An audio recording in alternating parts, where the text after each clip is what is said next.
Every day, 1,000 voices compete for your attention. Fear whispers, doubt argues, the world screams. There even comes a moment when the noise gets so loud, it feels like they're winning. But then, the author steps into his story. In the quiet of the tomb, death lost its grip. Light broke through like a shout in the shadows, like dawn sprinting into a world that forgot what hope looked like. A stone rolled back, a savior stepped out, a promise was fulfilled. The same power that conquered the grave, that told death to sit and be silent, now pulses in us. So when the world tries to come and steal what was already paid for at the cross, we remember that they do not have the final say. He does. Good afternoon.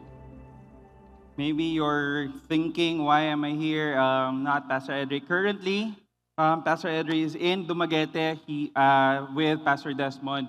Pastor Edry officiated a wedding there. That's why I was given the opportunity and the privilege. I'm grateful for this privilege to preach the word to you, each and every one of you this afternoon.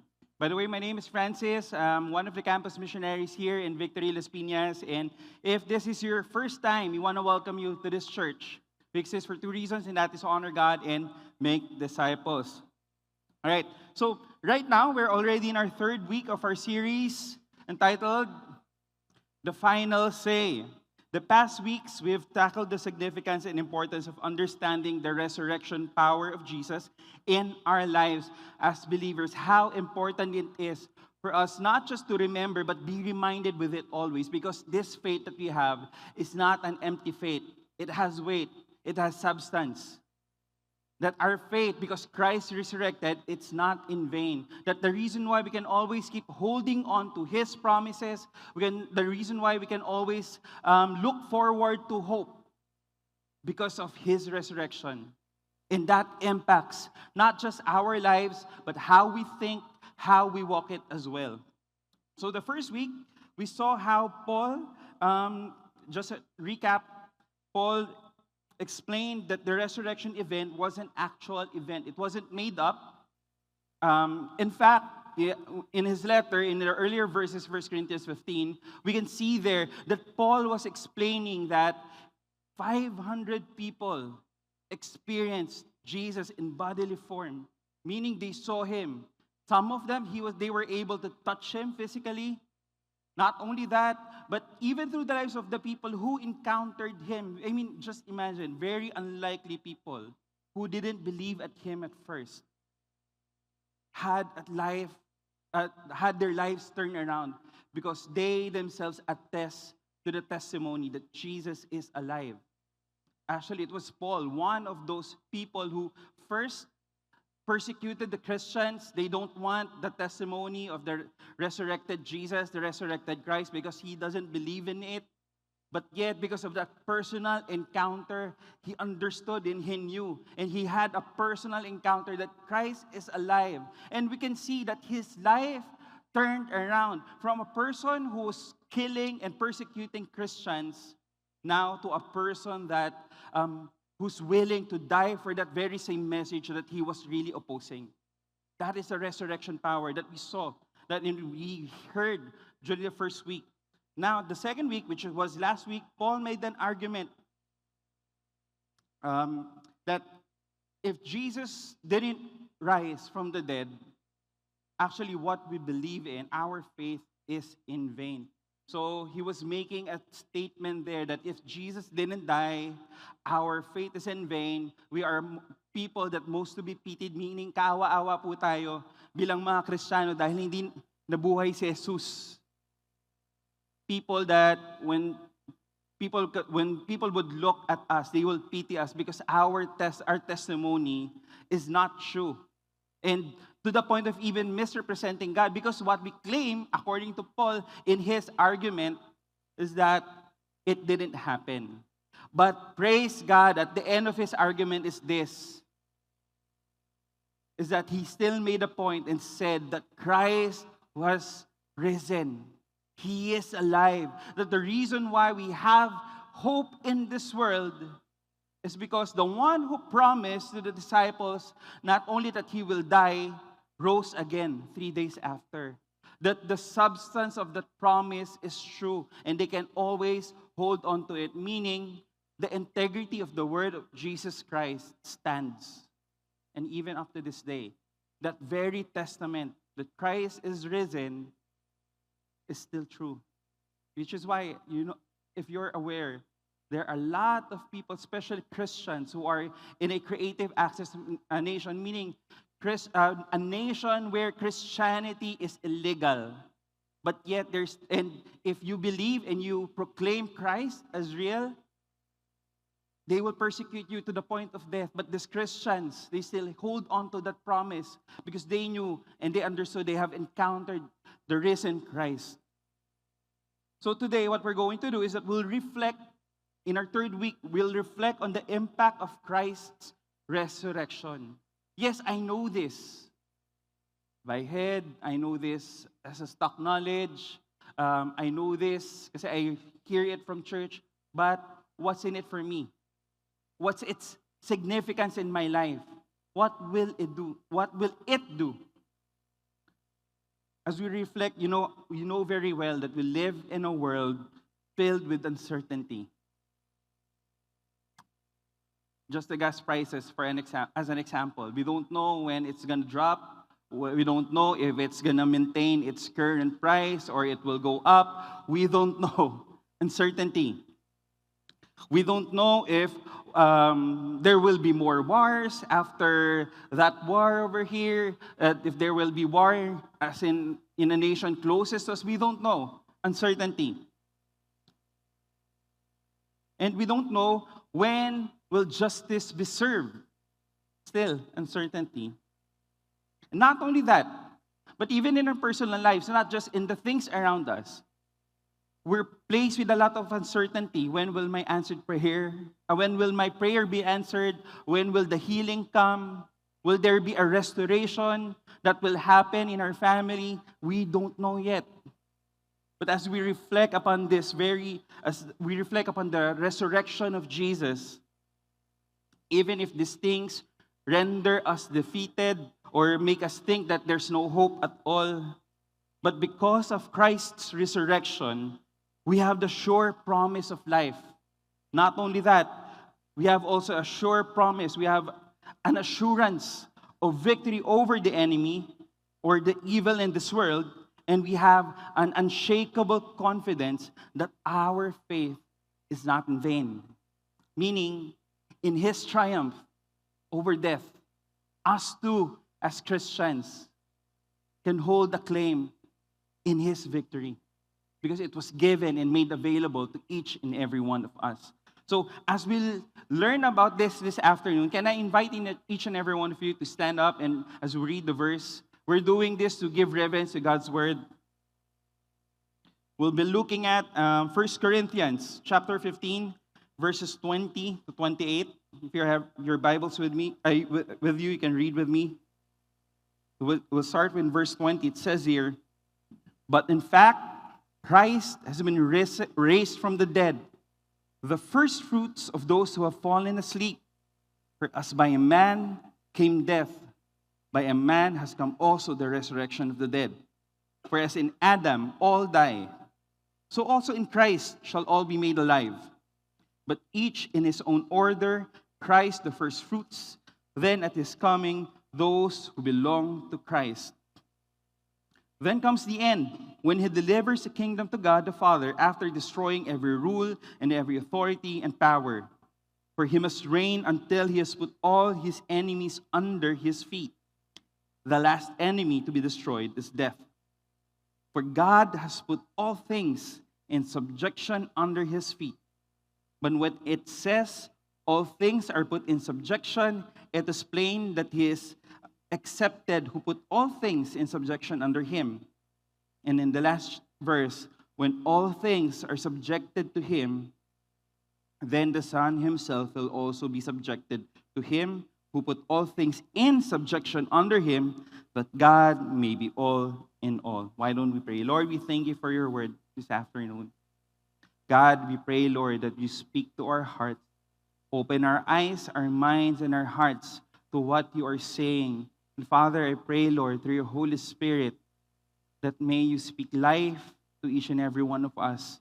Allow your word, Lord, to give hope to our hearts and our minds, in our lives as well. God, we thank you, Holy Spirit, that you'll be the one to teach us your word. Etch it in our hearts. Allow us to live a life in accordance to it, as what we're going to be hearing this afternoon. In Jesus' name we pray. Amen and amen. You can all sit down.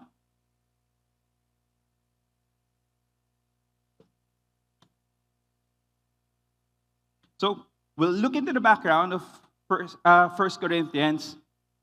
So the church is situated in the city of Corinth. It's a place wherein it's commercialized. Mercantile community, meaning ano po to, maraming nagbebenta, it's commercialized. Which means a lot of influences here and there. It's not just the goods, but the beliefs, the philosophies, and everything in it.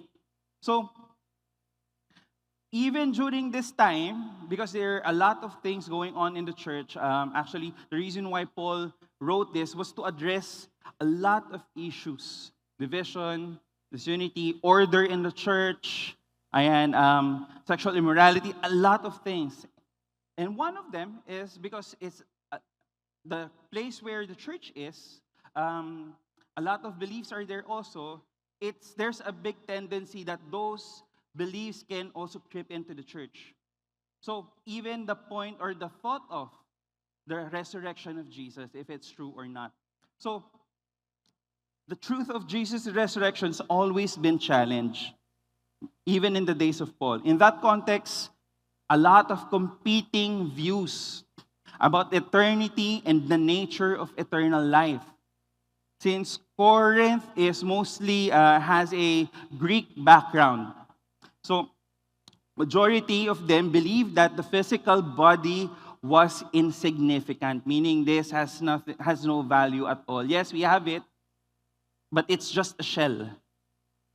But that's the complete opposite of what we believe in. Christ resurrected in bodily form. There's a physical body as part of his resurrection. It's not just the spirit. That's why Thomas, the doubter, was able to touch the wounds of Christ, right? Because he was physical as well. Another thing is that the Greeks, for example, some of them held to a form of afterlife that rejected the idea of bodily resurrection. So these beliefs, yung mga paniniwala po nito, that was around them, somehow at least trips into the church. That's why Paul was addressing these issues, especially in this kind of belief. And this belief that the Greeks or the Corinthians during that time, not the church itself, but the Corinthians, the citizens of Corinth, their beliefs stand in direct contrast to the testimony of the resurrection. Complete opposite of what the resurrection is saying about. So Paul had to reassure and remind the church again of the truth that Christ resurrected and it's real. So to every believer, believe that it's a reminder and a reassurance. Not just during their time, but us also here in the now, that we need for us to be able to live out an unshakable kind of faith.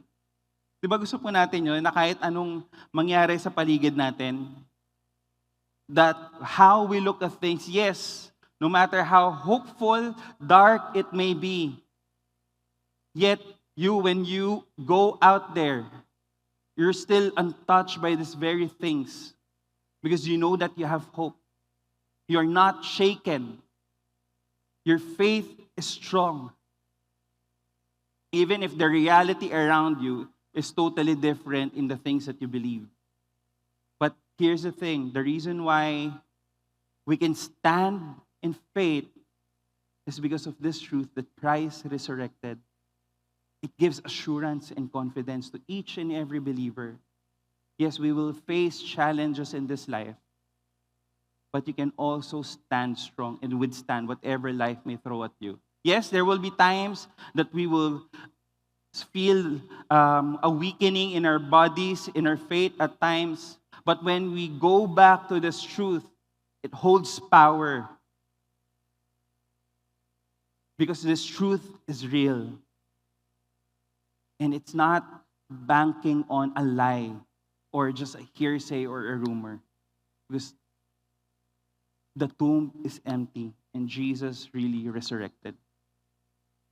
So when we go back, what we're going to be looking at three things that reassures us as a believer. Ano po yung mga tatlong bagay na yun? We'll look into the word. First is this, the assurance of life. So in verse 20, it says there, but in fact, indeed, this is true, this is factual. This is not just some rumor that you heard from somewhere. Christ has been raised from the dead, the first fruits of those who have fallen asleep. For as by a man came death, by a man has come also the resurrection of the dead. And for as in Adam all die, so also in Christ shall all be made alive. But each in his order, Christ the first fruits, then at his coming, those who belong to Christ. Paul here mentioned the term first fruits. First fruits actually is an agricultural term. I think it's still used in some places right now. But what it stands for, it's a term actually that refers to a first sample of an agricultural crop. Like for example, you're planting a mango, let's say. Or at least here in our nation, our current context is that rice, tama, yung mga palay. So, people or the farmers would pick the first batch. That's why they call it the first fruits. And what it says about if the fruit or if yung palay na inani mo, yung unang alay, o una mo nakuha, una mo na-pick, is good. Kumbaga, walang anything into it, wala siyang sakit or whatsoever. That speaks also to the rest of the batch, meaning it assures that if this first fruit is good, the rest of the batch of the harvest will also be good. That it serves as an assurance that the rest of it is good as well. So when Paul used the term that Jesus being the first fruits, he meant that Christ's resurrection gives us a foretaste of what those of believers will be like. In short, if Jesus was raised up, because he is the first fruit from those who have fallen asleep, the hope that believers have, even in the face of death, even in the face of uncertainty, even in the face of the things that you're going through in this life, what you're certain of is that you'll have life, not just here, not just in this world, but a life after in Christ. Because Jesus reassured that already. His resurrection is an assurance to each and every believer. It serves as an assurance. And if we get to understand, Adam was the first man whom God created, but through him, death came. Along with it is destruction, evil, wickedness. But we have hope in this world because if there's a first Adam where death came through him, there's also Christ who is the final Adam. That through him, life is possible. But sometimes, our current reality is totally different from what we believe in. Am I right? To some, death is physical. It's near. You feel it. It may not be personally experienced, but you saw it from someone, and it gives you a bit of fear, a feeling of fear. But death can also be not physical. Sometimes it comes in a form of mindset. That I was born poor, hence, therefore, I will die poor. Some of us, that's a mindset. Another thing is that I did it again. There's no hope to get out of this struggle. I don't know what to do. I don't have anything to think. I don't have any solution to this problem, to this struggle, to this addiction that I have. And maybe that's my destiny, just to stay in it. Another mindset is that since all of the prices will go up, probably it's going to be the same forever. It will just go up. No hope. Nothing. If before death became the voice that dictates our present and future reality, listen to this. The hope that we have. Because Jesus is the first fruits of the resurrection to those who believe in Him, to those who are in Him. Have to those whose faith is surrendered to Him. We can hold on to this hope. Because this hope and assurance means where death once meant the end, life in Christ now marks a new beginning. Do we all want that? To have this kind of hope, a new beginning?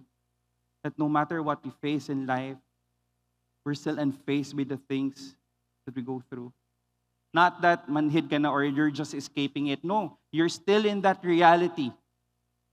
But because you just know that you are victorious in Christ because of His resurrection,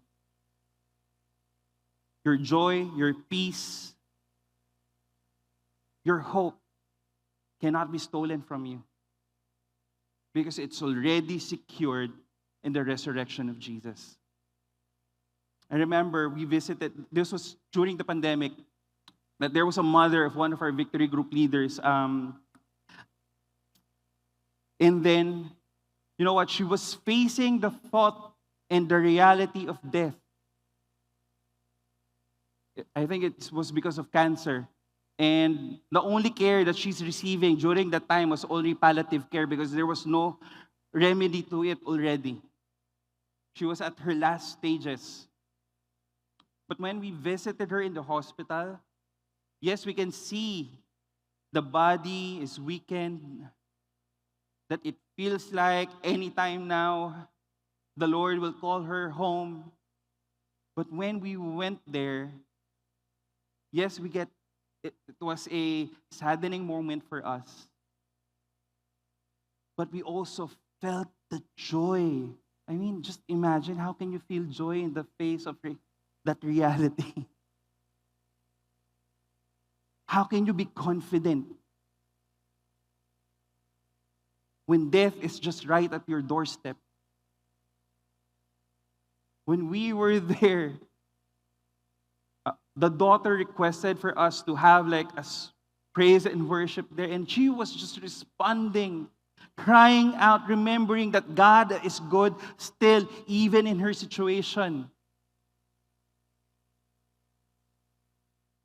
What we saw was full assurance of hope.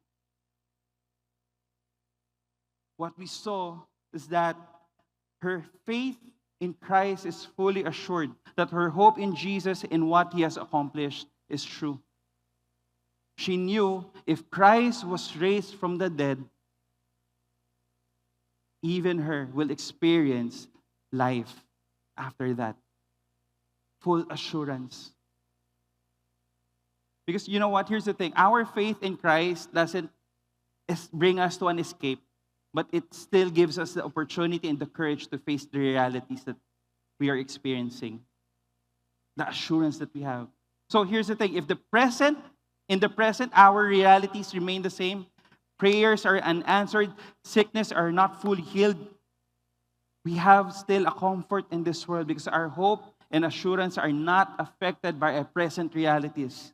Jesus has already secured them through His resurrection.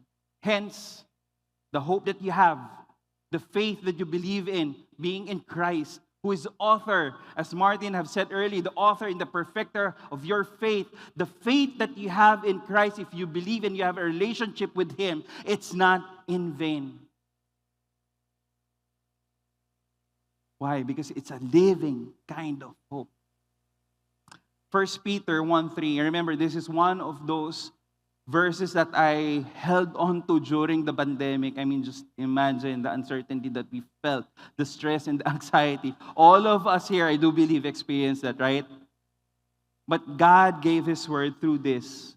When I was praying for our family, it says in that verse that according to His great mercy, He has caused us to be born again to a living, what kind of hope? Just like what it says in the verse, it's a living hope. Which means you being born again, it's not just a title of religion that you hold on to. When you present yourself to the people around you, you know what? I'm a Christian. I'm a born again. It's more than that. It holds so much weight and power that it's not just a title for all of us here who are in Christ. That when we have Christ, we've been born again, not into a dead hope, not into a maybe hope, but in a living hope. The living hope that we have. We were born into it, born again into it, through the resurrection of Jesus Christ from the dead. Second thing that we are assured of as we remember and be reminded of the resurrection of Jesus is this: the victory over evil. It says in this verse 24, then comes the end, when He delivers the kingdom to God the Father after destroying every rule and every authority and power. For He must reign until He has put all His enemies under His feet. The last enemy to be destroyed is death. Paul speaks of a final victory over every rule, authority, and power here on earth. Every rule that dictates wars, greediness, wickedness, the things that we see and experience around us, even in our personal lives, that causes pain and hurt. These are caused by every rule, power, and authority. But yet, hope that we have is that at the end of it all, they will be rendered powerless. That it's not these very things who has the final say. But the one who has the final say is Christ Himself. Because at the end of it all, what we're going to see is a risen Christ, not a dead one. One who is reigning. The resurrection speaks of that ultimate power and authority that will render these very things, including death, to be destroyed and defeated. Which is why, yes, sometimes a sin struggle may seem impossible to overcome. But it doesn't have a final say on your life. When it seems like your financial lack or instability says that in the coming months, maybe you'll run out. But the Word of God says that He is our provider. And you can hold on to that promise because that promise is not just hinged on a certain word. That is also hinged on His resurrection power. Which is why you have hope. Which is why we keep preaching the Word. We keep telling people about Jesus Christ. Because our faith is not in vain. That when we go out there, what we're giving and telling the people around us actually is hope. And each and every one of you, look at the person next to you. Smile at the person. Sige, ngiti. Para i-shake lang muna natin. Smile at that person. Sige ba, ayaw talaga. The person next to you carries that very message. That the reason why people from the outside and people from other nations can have hope is because Christ has risen. And we are willing to go to the ends of the earth to preach this very gospel because we too have experienced it personally. In the mere fact that your life turned around, your life, you know your testimony very well, how you have been living it before, how I have been living my life from before. Life of darkness, pursuing affirmation from other people. That has been my life. But now I had hope that I don't need to pursue those very things because I know that even before I look for it, Christ has already approved of me.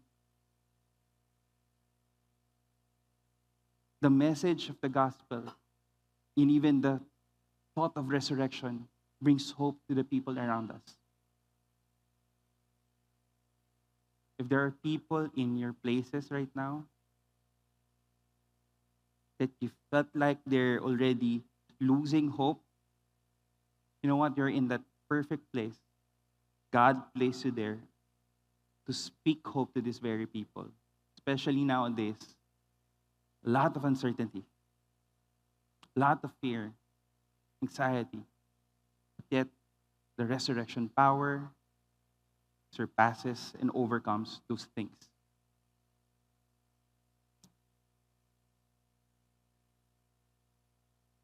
We see that through the resurrection of Jesus, we are provided with hope and assurance that even if you won't see, Lord, kahit hindi po sila mapukulong, God, kahit wala pa po yung healing that I'm praying for,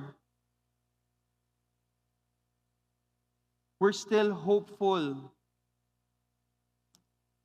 Because ultimately, we would see the fulfillment of that at the end. Justice will be served. Healing we will experience because with the new body that God will give us, just like the glorified body that Jesus has, pure, free from sickness. This is the hope that we have. That assures us not just in this present, but assures us even in the future. Which is why you can stand confidently when you're faced with wickedness and unrighteousness and injustices around you. Because it says in Revelations 20:10, this is a future hope that we have. And the devil, who has the rule, authority, and power on earth, that will be subdued. The devil who had deceived them was thrown into the lake of fire and sulfur, where the beast and of the false prophet were, and they will be tormented day and night forever and ever and ever. Their destination, not ours, because we have this ultimate hope. Lastly is this. We are assured of a life both here and in the future. We are assured and have hope of the victory over evil. And we are also assured of the ultimate victory, meaning at the end of it all, it's not those very things, the wickedness and the righteousness that we're going to see, but it's the image of God reigning forever and ever and ever. Verse 27, for God has put all things in subjection under his feet. But when it says all things are put in subjection, it is plain that he is accepted who put all things in subjection under him. When all things are subjected to him, then the Son himself will also be subjected to him who put all things in subjection under him, that God may be all in all. The resurrection of Jesus assures us of the ultimate victory. It's not our struggles. It's not our brokenness. It's not the devil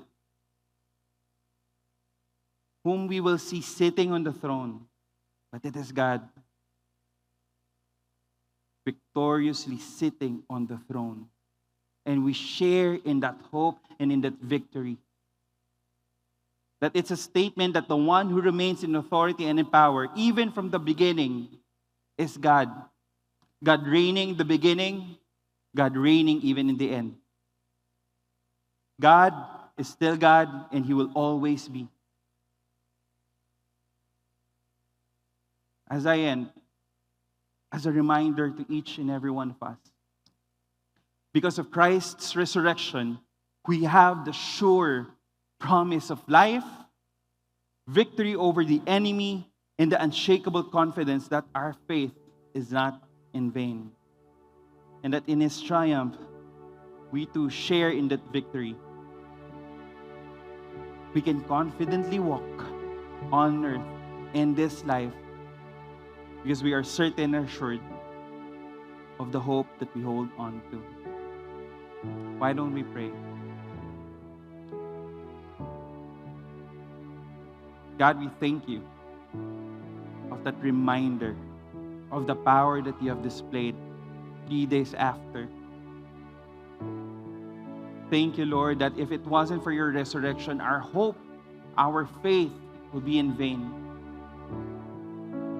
God, I know for some of us, Lord, are going through hardships in life, and sometimes it's like one storm after another being bombarded. It puts weight on our shoulders that it seems like it's hard to get up. And because of those very things, somehow we're already believing there's no hope in this. There's no answer to these problems. I tried my best. I looked for answers, but end up in vain. Lord, I pray that let it be a resurrection power that would bring hope once again to each and every one of us. God, I pray, Lord, that even if we feel like, God, the current situation we are in is dead, that it's hard to hope and it's hard to hold on to, and it's the most easiest way is just to let go. Either find an escape or let go of this life. Father, I pray, Lord, I pray that let Your hope, let Your resurrection power bring hope to each and every one of us. That to the dead things in our lives, Lord, resurrect. The hope for reconciliation, the hope for provision, the hope for even a future, a purpose in this life, that our identity is not already hinged on the things that we do or the things of this world, but our identity as Christians is already, Lord, anchored on the resurrection of Jesus Christ. That we can say, God, that at the end of the day, instead of thinking that we are defeated, we can stand up and have a different outlook in life and say, Lord, I can always wake up to this resurrection power and have hope. Even if my prayers are still not answered yet, even if the healing is not there yet, even if, Lord, the partner that I've been praying for is not there yet, I can still hope. God, we thank You that You're the one, Lord God, who's bringing again hope to Your church. In what a rightful response, God. The rightful response that as we remember and be reminded of this hope is to proclaim Your victory over our lives and over our situations. To worship You for who You are. To worship not a dead king, but a resurrected one. In the mighty name of Jesus we pray. Amen and amen.